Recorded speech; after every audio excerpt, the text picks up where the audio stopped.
Heads up here before we get the show started. There are a few good-natured expletives in this episode.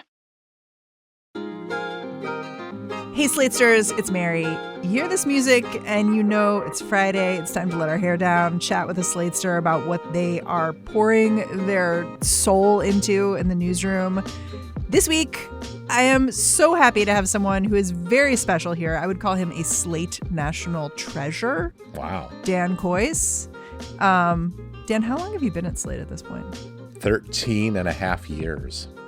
Wow. Do they give you a medal for that or like a small statuette? No. We don't have the budget for that. There's nothing in the budget for statuettes, Mary. Okay. Well, here's the thing you need to know about Dan. Creativity, shoots out of his eyeballs and fingertips. He writes novels. He writes viral interviews that you have read.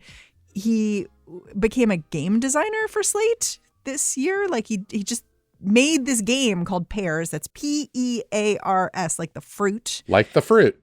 Like the fruit, but also kind of a pun because it's about pears, Pairs. Anyway, go play it. But that's just an amazing breadth. And it's not even what you're here to talk about, Dan. I would be wildly jealous if you weren't also so kind and could really work a karaoke mic. So, That's very nice. You performed beautifully at my farewell. I mean, I'm not I know I performed beautifully, just it was so fun. And it was at the perfect bar where it was a bunch of people who didn't know us. And then by the end, because of the Dan Coyce energy of the evening, we'd completely recruited them. They were like, come back soon, y'all.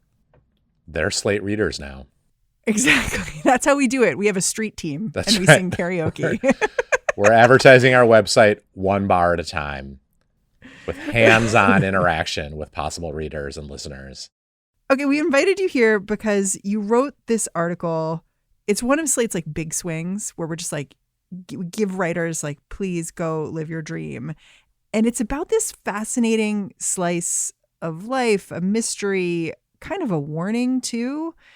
It's about what happens when environmental activists piss off the wrong kind of people. And in this case, the wrong kind of people, that's the French government. Is that a fair assessment of your article? Yes. A mauvaise plan. Indeed. A mauvaise plan. That is my French evil laughter. Mm-hmm. Okay, we usually give ourselves 15 minutes to get through this. We may take a little longer because there's some cul-de-sacs and corridors to wander down to tell the whole story. But okay, so in 15 minutes, where do we start? Maybe by introducing the characters? And this is about the bombing of a Greenpeace boat that was known as the Rainbow Warrior. First of all, big ups on the name there, but what was this boat? Why did Greenpeace have a boat 40 years ago in New Zealand? Greenpeace in the 70s and 80s. I mean, I think we think of them now as a protest organization, but also as a lobbying organization and a messaging organization. Kind of formal. Yeah. Their goals are often policy oriented, and they're an environmental organization like many others. In the 70s and 80s, when they were founded, they were much more of a sort of guerrilla activist organization, and the majority of their work and actions were on the oceans. They would sail a number of boats, but the Rainbow Warrior was their flagship. They would sail these ships, out into the North Atlantic to confront whalers and to, put their boat between a whale and a harpoon.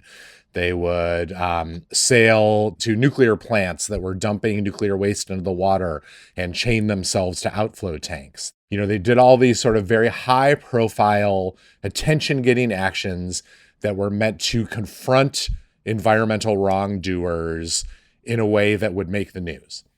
And the Rainbow Warrior was the center of this activity. And, Greenpeace activists ended up in they ended up with harpoons flying over their heads, or a couple of them spent 5 days in a Siberian prison. Their ship got impounded by the Spanish Navy and they had to sneak in under cover of darkness and sail it out of port while the Spanish Navy guys ran around with their hands in the air. So they made enemies, but they were wily. Yes, they were. Part of the plan was to present themselves as lovable underdogs in the same way that they view the people of Earth as lovable underdogs in the fight against big corporate and big government interests that were despoiling the Earth. And one of their big targets in that era was not only, nuclear waste disposal, but nuclear testing. That's it for now. And if you want to hear the rest of this episode, the way to do it is to subscribe to Slate Plus. Unlock Slate Plus now by going to slate.com/whatnextplus.